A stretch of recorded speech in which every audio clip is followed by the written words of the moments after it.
Hello, Melanin Monarchy citizens. This is your queen here, and we are going to do a 2024 wrap up. That's right, we're going to wrap up and discuss and talk about all the things that we were able to do in the year 2024. So I'm glad you guys went on this journey with me all 2024. So let's get into this.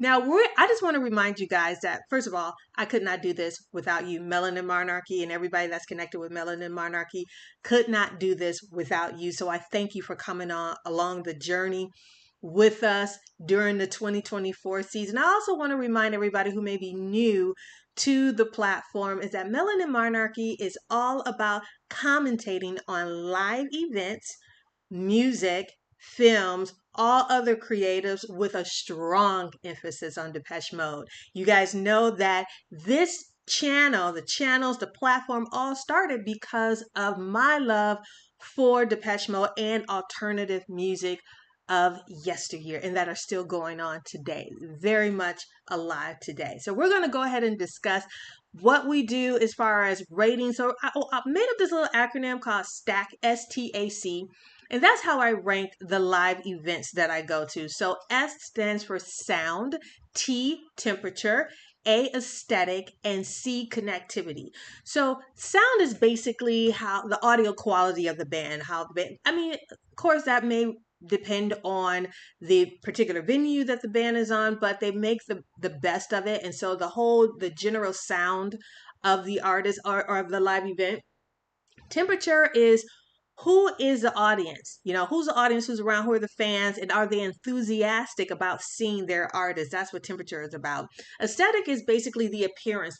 It could be a graphics, it could be the wardrobe, it could be the color coordination. It's visuals, the whole visual presentation, basically how the artist wants to present themselves to the audience. And connectivity is how well is the artist connected to their audience, and even do they care about the audience? So STAC, STAC, that's how I normally rank. And when I'm reviewing and when I'm going to these live events, the concerts, the films, the plays, all these things, what am I actually looking for as far as the artist? So basically that's Melanin Monarchy.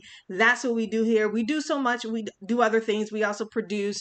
And we're going to talk a little bit about that. We also produce. We also write. We also direct. We do a whole litany of things here at Melanin Monarchy. So I just want to give you a little bit of some analytics that went down this year. You guys, you and I together impacted over 340,000 people worldwide. I'm excited about that because if I impacted just one person, I did my job. I did what I was sent here to do. We all did it. The McCarthys did it. Everybody that supported, that helped, my editors, everybody, we did it. And if we impacted one person, we did what we were supposed to do. So over 340,000 lives worldwide. We reached on Instagram over 180, more non-followers and followers. I don't know what that's about. It seems like more people who don't follow me watch my stuff than people that follow me. So you guys start following me also, and that like my reels too. We engaged a ton of people on Facebook. We were up 77% on Facebook. Again, but for whatever reason, we're a little bit down with our normal follower views at about 9%. So that's something that I know that I need to work on with you. Also, TikTok, oh my goodness, 129,000 views. And this is just some of the stuff I couldn't go back for the full year. So going back just a few months that it's allowed me because I forgot to track some of these things. So it was just amazing how many people that are viewing us, that are coming along with this discussion, that are rocking with us. And so I'm so completely appreciative. It was over 1,454 comments, you guys, on all the reels and all the posts and things. It was 8,236 likes. You guys, I want to give you all the numbers of what we did on YouTube. We did over 31,000 views, 174 subs. Of course, my Nitzer app interviews. those interviews. You guys love those things. You also love my Freddie Morales interview. Love that. Keep watching that. If that's the kind of stuff that you like, I love it. We got more subscribers, and it's interesting is that the demographic of my subscribers are 92.6 males. What's going on there? Is it the music? Is it the alternative? Am I not attracting enough women? I have to do better on that because when I go to the shows, it's half women, half men. So I need to work on ringing or wrangling the women in to also come into the discussion with Melanin Monarchy when we're going to these concerts.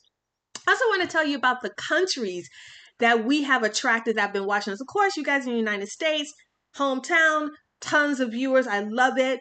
Deutschland, what's up? Germany is here. There are tons of people from Germany, UK, Sweden, Canada, France, Belgium, Russia, Spain, Poland, Brazil, South Korea, Hungary, Croatia. Actually, I think I know some people from Hungary. I know who you are. Hungary, Croatia, Italy, Mexico in the house, Netherlands, Ireland, Denmark, and that's just a little bit. I'm pretty sure that there are people from other countries that the analytics just did not give me at this time. But I love all to all the countries, all the people from wherever you're at, and I know I need to do better with attracting more people from North Africa, South Africa, Central Africa, West Africa, Greenland, Finland. I know I need to do better in reaching out to you guys, so I will be mindful of that. So let's get into the events, the concerts that we did together. You guys, we attended 30. Oh, I got to change it because I went to a concert last night. It is 37 concerts this year. Now, what's interesting is that I do a calendar throughout the year because artists come in, they schedule, they don't just schedule at the beginning of the year or the year before. They start, scheduling throughout the year. So I have a whole calendar of artists that I want to see.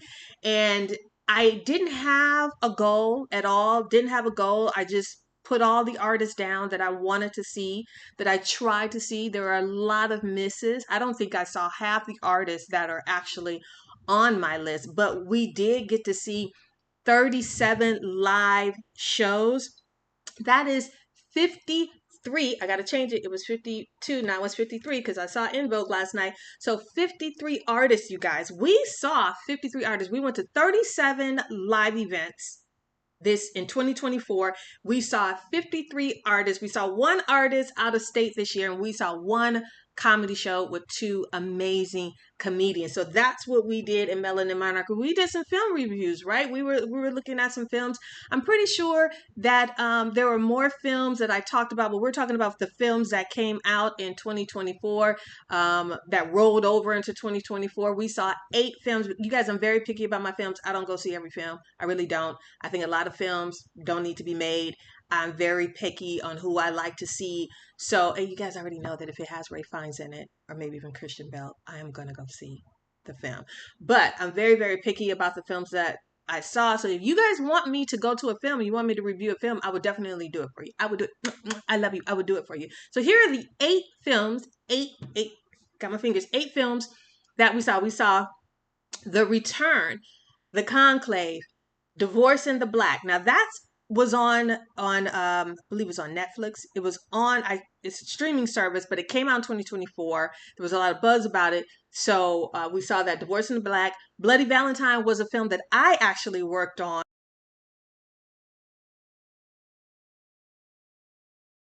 It was a film that I was a part of. I was part of that crew on that film. So Bloody Valentine, One Love, which was the Bob Marley story, Dune 2, and Wonka.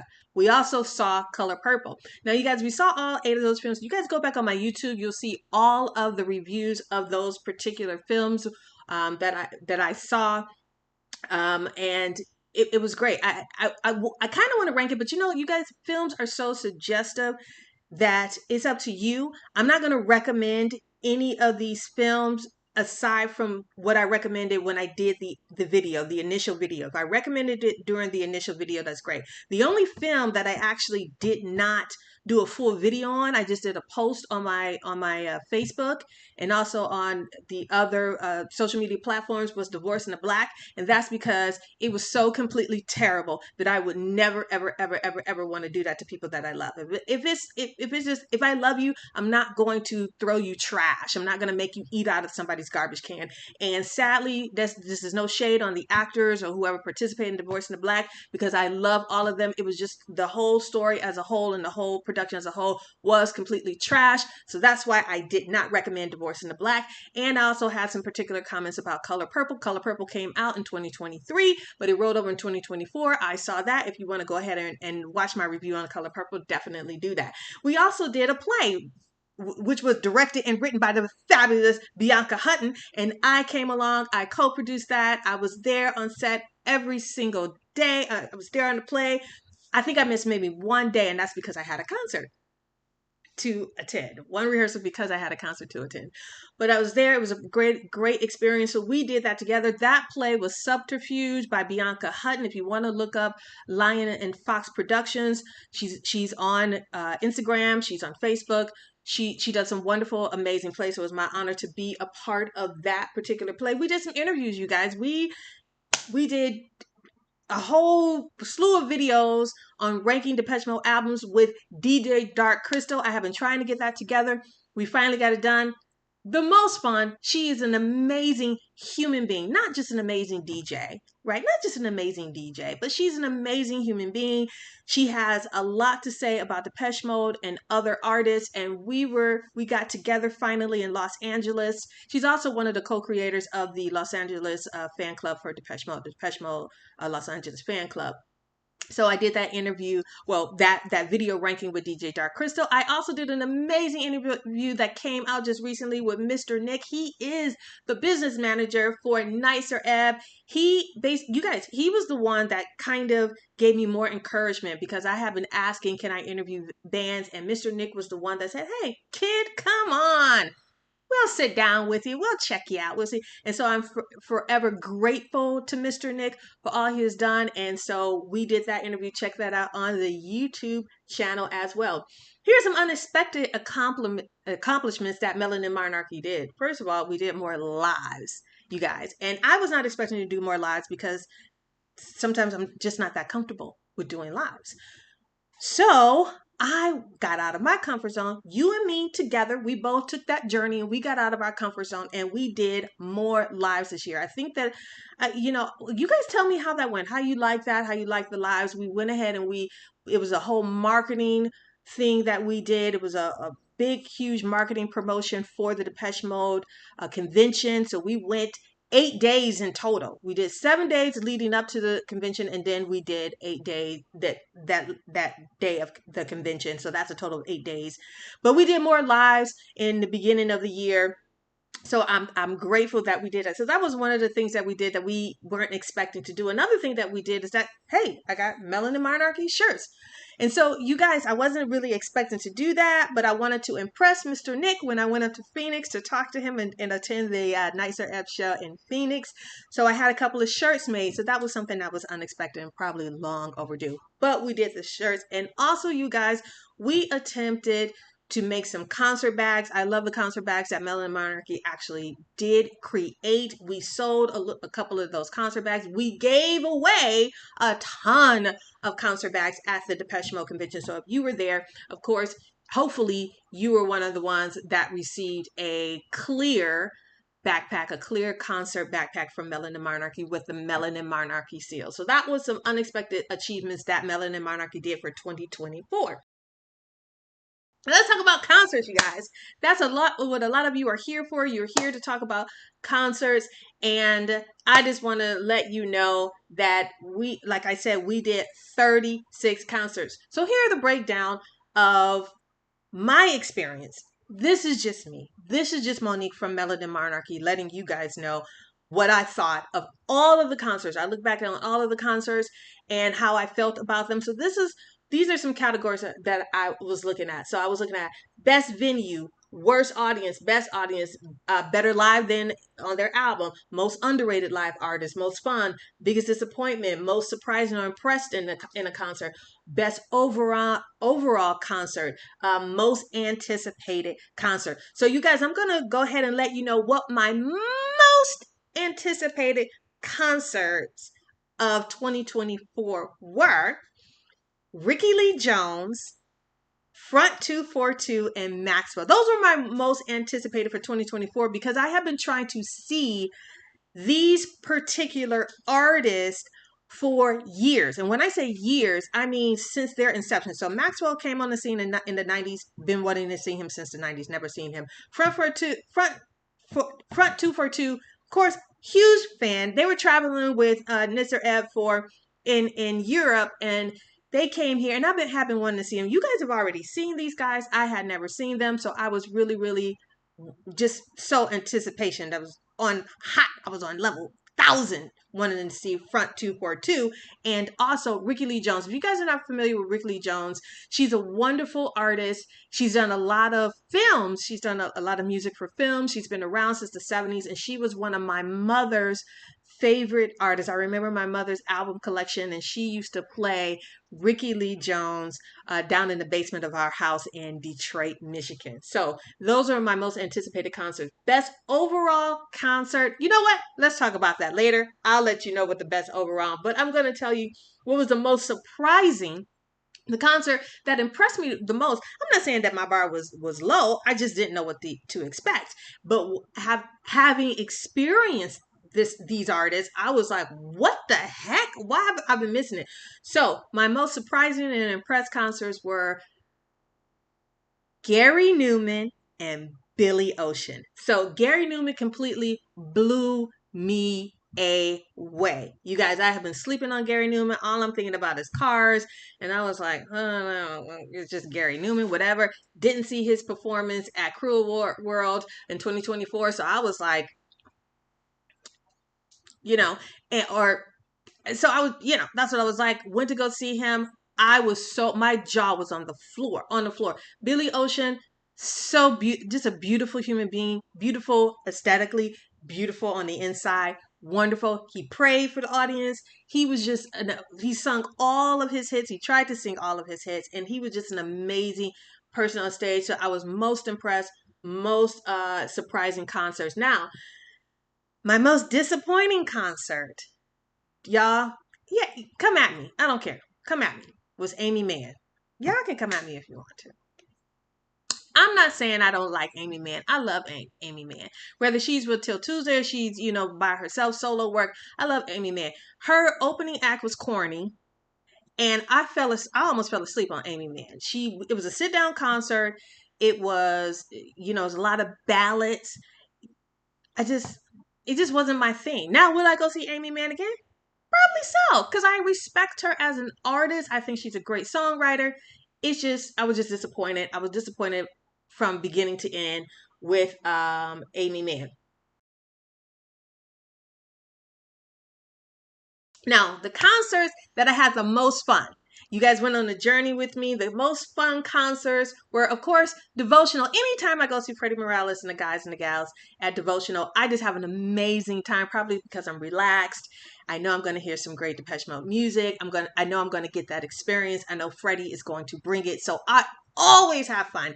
Anytime I see Devotional, I saw them about 3 times. I could have seen them more, but just here and there, other concerts, but I always have a great time with Devotional. So most fun. My second, probably my first most fun was Front 242. Now, because I was anticipating this particular concert, there was another reason why this concert was the most fun with me. It's because I went with my brother. I went with my brother, you guys. So he came along with me. We had a good time, and it was fun watching him have fun. I hope he had fun. It seemed like he had a lot of fun. Actually, people were trying to steal my brother. You guys, every time I turned around, he was missing. And I was just like, you can't go anywhere. I cannot not bring you home to your family. You need to make sure that you stay in eye shot of me. And so I know people are not trying to abduct you. So yeah, so talking to other people, making friends and stuff like that. So I kind of had to watch him. But I went with my brother and I had an amazing time because anytime I go any place with my brother, I'm going to have an amazing time. Now, the most underrated live artist that I saw was Sister Sledge. You guys, I saw Sister Sledge. It's not it's only one original sister, and then she has her daughter with her, and then they also have the other singer that's with Sister Sledge used to be a backup singer for the group, and now she's up front. So, and then they also have their sons, like the sisters. They have their sons performing with them too. I love how they're still keeping it in the family. They're still keeping it in the family. And you guys, the moment Sister Sledge walked out on stage, they had a massive amount of energy. Massive amount of energy. Connectivity was on point. They didn't care how many people were in the audience, and also their logo, their backdrop that they had. I just thought whoever did it for them, I thought that it was very tasteful. It was very classy. Sister Sledge, most underrated, I think, live artist out there. Now here's the artist that I saw that has a great album or great albums, but when you see them live, oh my gosh, oh my gosh, their albums are already like fantabulous. But when you see them live, you're just like your jaw is on the floor, and that's the Gypsy Kings. Now, some of you guys may have seen the Gypsy Kings throughout the years. I have not been able to see the Gypsy Kings because it's a little bit of this. They're a little bit expensive, but I got a chance to see them at a venue where the tickets were not actually. I think I didn't have to pay for that one, but anyway, so I got a chance to see Gypsy Kings. My God. Gypsy Kings, my God. So they were they were the album, the artists that they're better. Their album is already great, but they're better live than their album. Now, who had the best audience? We're talking about temperature. Whose audience was on point? Whose audience was just like, when I say the best audience, I don't mean belligerent. You guys know how I feel about drunken people, how I feel about loud, belligerent people, how I feel about people who, the moment the artist comes on, they want to break out with their herbals. They got all of a sudden their glaucoma start acting up. So then you'll smell nothing the whole time, but the moment the artist hit the stage, and that's when you start smelling weed all over the place. That's not what I'm talking about. I'm talking about people who are just, you could tell they're just enjoying themselves. They're just having fun. They're just having a wonderful and great time. So here are the concerts, the live events that I went to with the best audience. Brian Setzer. You guys, his audience, I've met some Japanese guys, couldn't speak a lick of English, but they came in their rockabilly outfits. They came with their pompadours. They were rockabilly out, and their other audience members were having such a great time. Brian Setzer's audience was on point. Loved them. Devotional, you guys know that their audience is just going to be fun. Devotional's audience is always great. They're always fun. I love being with a devotional audience. And the time with Sheila E. Those two guys came together recently, and the audience, of course, they loved every minute of it. They were just amazing. I just love their audience too, being in that sphere and being around that particular audience. Okay, so the worst audience, which concert had the worst audience I felt was Kareem Bailey Ray. So completely disappointed. I took my daughter to go see Kareem Bailey Ray. We are both huge, my household are huge Kareem Bailey Ray fans, and we had some people that were behind us that talked and taunted for at least a good 30 minutes. It wasn't like she couldn't hear them because they were loud. And it was so bad that I was thinking maybe they're gonna get over it, and no, my daughter had to turn around and tell them to be quiet. And they were older people too. They weren't young. They were older than me. They were older people, and they were just so completely terrible. So again, Kareem Bailey Ray, her audience, it was just a terrible time. I thought it's not her fault, it's just people. Now, the best venue, the place that has the best view, and I'm going to say this again and again and again. You guys can't, these other venues, I had this conversation with my son. He was telling me about some of his worst venues around San Diego County, but I'm saying that for the best, if you want to get the best concert experience, you cannot beat the casinos. The casinos undoubtedly have the best venues. Again, the parking is free. You know you're gonna hit a bathroom everywhere. They have an army of people that can help you if you lose your way. There's food afterwards. There's other things that could be afterwards. you just can't beat the casino venues. But the best venue that I have, I have great other venues that I really like. I like North Park. I really enjoy going to North Park. I enjoy going down to the Shell in downtown San Diego, because you have the opportunity to watch the live artists without actually going inside. You know, they have the jumbotrons, and you can go on the side near the water, and you can actually sit down and you can enjoy it. Hopefully they keep that going forever. Those are some kind ones, but the best venue, one of my favorites that I tend to go to a lot and I enjoy myself every time, is Pachanga. I went to Pachanga Resort and Casino last night to see In Vogue. I've gone to Pachanga many times, and I just think that they just have a great venue. Great venue. Again, tons of venues have they have their own thing, you know, and I appreciate everything that they do, and I appreciate everybody that works at these venues. I just particularly enjoy Pachanga Casino, and the artist and the way they set things up and how the artists are there.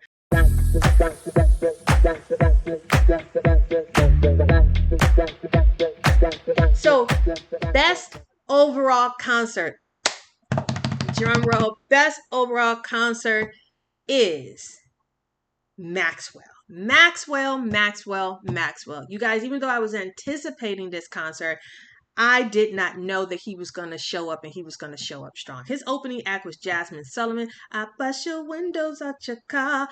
That she came, she didn't have a bunch of boobage hanging out. She didn't have her legs hanging out. She wasn't shaking everything. She didn't have other people jiggling all over the place.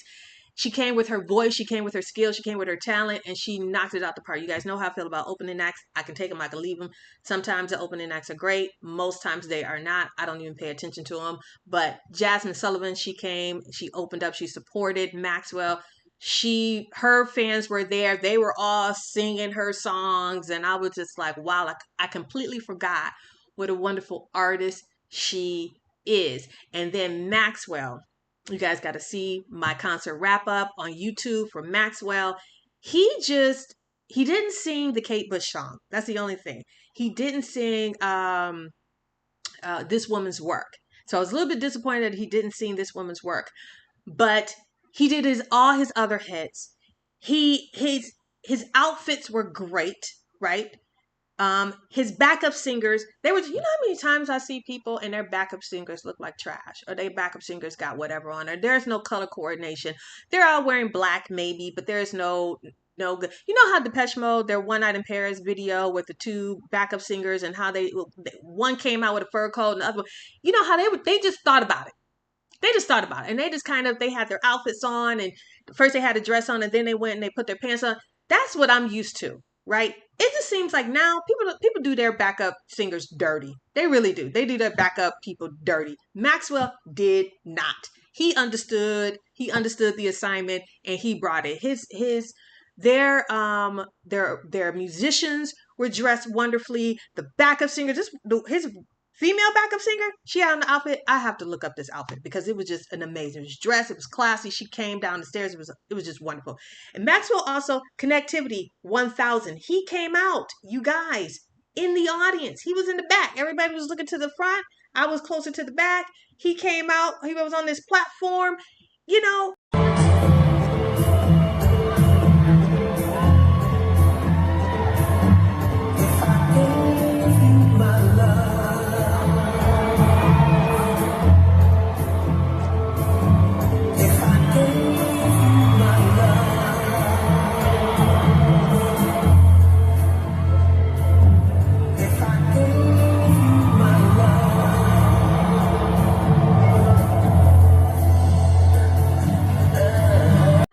just an amazing time. He gave out roses. You know, most R&B artists, they do that. They'll go out in the crowd and they give roses.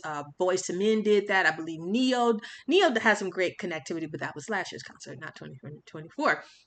But Maxwell, singing, voice, talent, connectivity, sound, aesthetics. He also had his graphics that came out into the audience. He just did an amazing show. I haven't been to, I've only been to like really one Vegas show in the last like 10 years. And I know Vegas does it really up. But when people come outside of Vegas and they go to other places, they just kind of do the minimum. Maxwell, he just did it he worth every single cent. I can't say more about, actually I could. And also, let me talk about merch.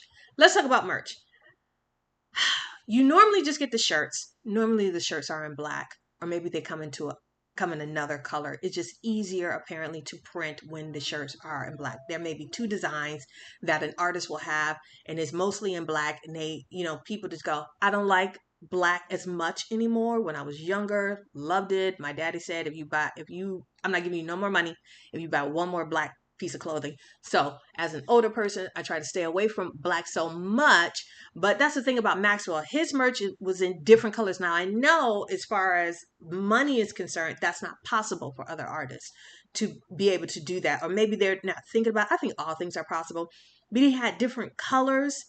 And I just, why don't the rest of the artists do that? I think maybe Howard Jones maybe do that. His merch may be in a different color.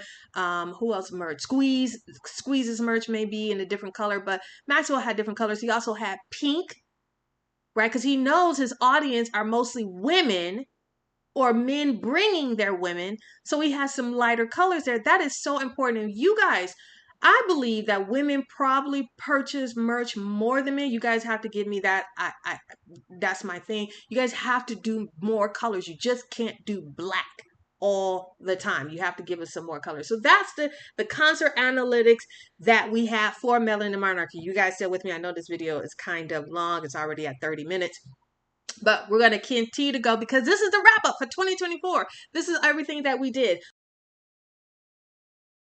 Our learning curves as a content creator, as a company, as an LLC, some of our learning curves. We suffered some losses. We suffered some personal losses. I know that I had a devastating loss this year. I know that both my editors, they experienced loss in their family. There were other actors that were lost this year.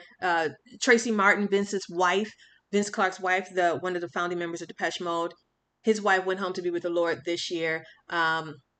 I lost my car. My vehicle died this year, you guys. I still don't have my own car. I'm using my kid's car. So that was another loss. Another thing that's a learning curve that we did, I was started off strong with doing 7 Degrees of Depeche Mode. I was proud of that. I was definitely proud of doing 7 Degrees of Depeche Mode, and I veered away from doing the 7 Degrees of Depeche Mode because my editing budget ran out. I just ran out of my editing budget, you guys. I would love to be able to return to 7 Degrees of Depeche Mode. We'll see how that occurs in 2025. Another thing is, I just want to say God has just been so good. We're still here. We're still thriving. We survived another year. Melanin Monarchy survived another year. A lot of content creators don't. So I'm very, very proud. And we're going to continue to impact lives globally. And that's what we're going to do. Now, in closing, we're going to wrap this up. Seriously, now in closing, we're going to be looking at what's coming up for 2025. Some of the things that Melanin Monarchy has planned for you, that I want you to come on this journey with me as we continue to commentate on live events, music, films, other creatives, all with a strong emphasis on Depeche Mode and other alternative music and music of yesteryear for you Gen Xers out there. Of course, we're going to be doing more concerts. I have 24 concerts already on my list for 2025.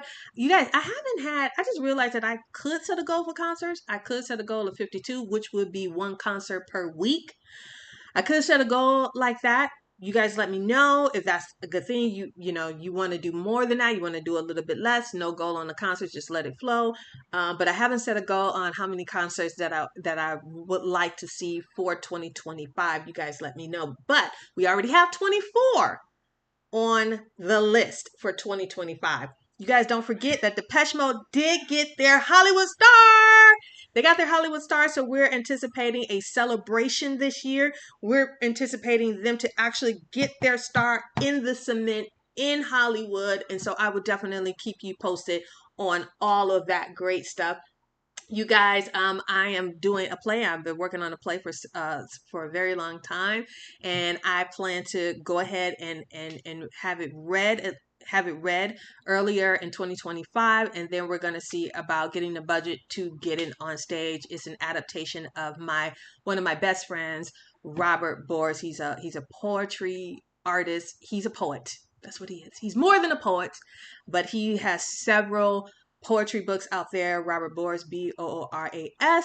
And he always sends me his manuscript before it goes to print. And this last time I said, dude, we need to do something. He said, sweetie pie, whatever you want to do, I'm game for it. And I love him. We're both University of Michigan alumni. And so that's on the plans, on the works for 2025. You guys, I'm forming a new website, and thank you to On Balance Entertainment and Peggy MacArthur for helping me with a new website. So look out for that. Also, Melanin Monarchy merch. We're going to be doing some other stuff, Melanin Monarchy merch. We're going to do that.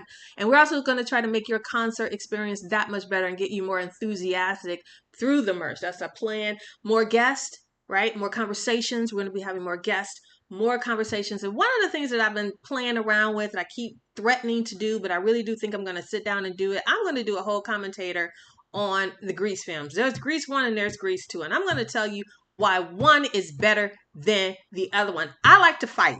I'm not scared. I'll get my butt kicked and I'll still get back up and just dust it off and be ready to fight again. So apparently I'm looking to knuck and buck because I want to do a video on Grease 1 and Grease 2 and tell you which one I think is the superior Grease. So that's what we're looking for 2025. You guys, I am so grateful that you came along with me on this year wrap up. Again, I love you. I love you. I love you so very much. And I thank you for being with me along with this journey. And I will see you again. I will see you, of course, in 2025. Go back to my YouTube channel. Definitely go back. Watch all of the videos all the concert reviews, all the pre-shows, all the wrap-ups on Instagram, on TikTok, on Facebook, and the YouTube channel. And you guys, you know where to reach me if you have any questions. If you would like Melanin Monarchy to do more of something, or if you have a suggestion for us, I am definitely very, very receptive to your comments, right? Your comments, your commentary on this particular platform. Okay, toodle pip.